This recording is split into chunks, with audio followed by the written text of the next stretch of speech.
Pandian stores இன்னைக்கான எபிசோடில் சரவணனும் அவங்க அப்பாவும் கடையில் இருக்காங்க.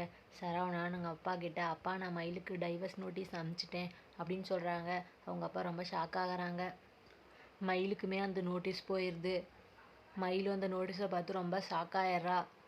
அந்த நோட்டீஸை பார்த்துட்டு மயில் அழுகுறாங்க. எதுக்குமா அழுகுற அப்படின்னு சொல்லி கேட்கும்போது, மாமா உண்மையாலுமே டைவர்ஸ் நோட்டீஸ் அனுப்பிச்சிட்டாங்கப்பா அப்படின்னு சொல்லிட்டு அழுகுறாங்க. மயிலோட அப்பாவும் அம்மாவும் இதுக்கு மேலே நம்ம அவங்கள சும்மா விடக்கூடாது அப்படின்னு சொல்லிட்டு போலீஸ் ஸ்டேஷன் போயிடுறாங்க கம்ப்ளைண்ட் கொடுக்கறதுக்காக. போலீஸ் ஸ்டேஷனுக்கு போய் அவங்க கிட்ட வரதட்சணையாக என் பொண்ணுக்கிட்ட போய் பணம் வாங்கிட்டு வா, நகை வாங்கிட்டு வா அப்படின்னு சொல்லி அவளை அடித்து டார்ச்சர் பண்ணுறாங்க மேடம், நீங்கள் தான் கேட்கணும் அப்படின்னு சொல்லிட்டு சொல்கிறாங்க. என் பொண்ணு அங்கே இருக்க மாட்டேன்னு சொல்லிட்டு இங்கே வந்துட்டா மேடம் அப்படின்னு சொல்கிறாங்க. சரி நீங்கள் கம்ப்ளைண்ட் கொடுத்துட்டு போங்க அப்படின்னு சொல்கிறாங்க. மயிலோட அம்மாவும் ஒருத்தர் விடாமல் எல்லார் பேரையும் எழுதிக்கோங்க அப்படின்னு சொல்கிறாங்க. இப்போ போலீஸ் அவங்க வீட்டுக்கே போயிடுது. கோமதி கிட்ட, உங்கள் மருமக வீட்டாளுங்க கம்ப்ளைண்ட் கொடுத்துருக்காங்க, நீங்கள் உடனே ஸ்டேஷன் வந்தாகணும் அப்படின்னு சொல்கிறாங்க. கோமதி ரொம்ப ஷாக் ஆகுறாங்க.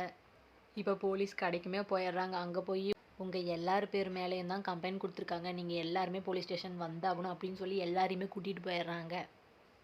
ஒருத்தர் விடாமல் எல்லாத்தையுமே போலீஸ் ஸ்டேஷனுக்கு கூட்டிகிட்டு போயிடுறாங்க. கோமதியோட அம்மா கோமதின்னு சொல்லிட்டு கார் பின்னாடியே போகிறாங்க.